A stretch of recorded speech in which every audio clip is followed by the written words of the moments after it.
What can you tell us then about what's happening at the cenotaph today? Prince Charles laying the wreath on behalf of his mother, is that correct?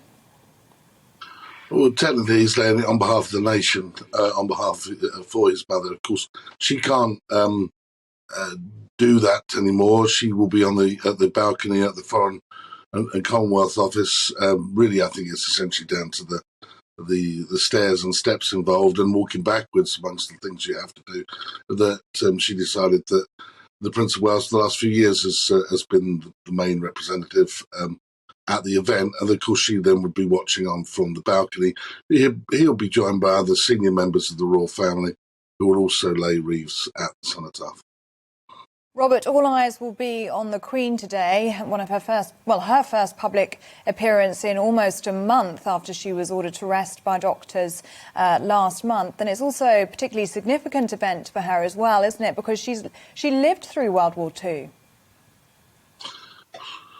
Well, Her Majesty lived and served. I mean, she was in the ATS and was very keen to impress upon the King with her desire to be in uniform. And in fact, it's probably the last remaining head of state to have served in uniform in World War II. So, yeah, it's extremely important to her.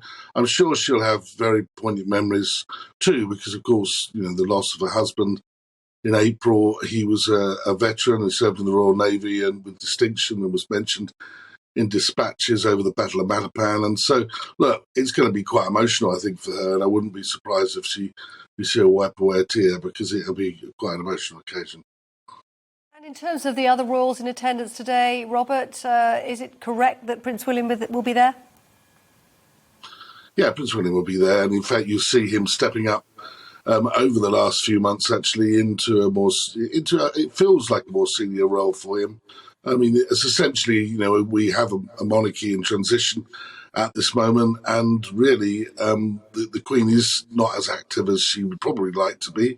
I think the likes of the new technology with her on Zoom and other things have been able to, and other means of digital communication have helped her keep in touch with the duties. But really, both Prince Charles as the heir to the throne and William in particular have been stepping up. You see him more, investitures, etc., doing more and more work.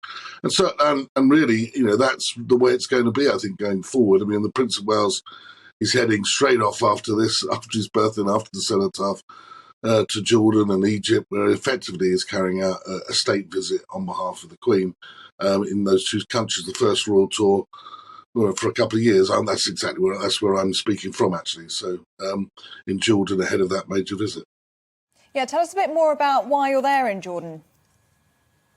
Well, the Prince of Wales has been invited by the King, and effectively it's a state visit. It's diplomacy. The Foreign Office have wanted this visit, and he'll be going here with the Duchess of Cornwall, and then on to Egypt for another important visit as well. So really that whole, everything sort of locked down in terms of diplomacy, didn't it, with the pandemic, and it's now starting up again. And it's important that we have conversations and links with the King and Jordan. It's an incredibly important strategic ally for us in this part of the world.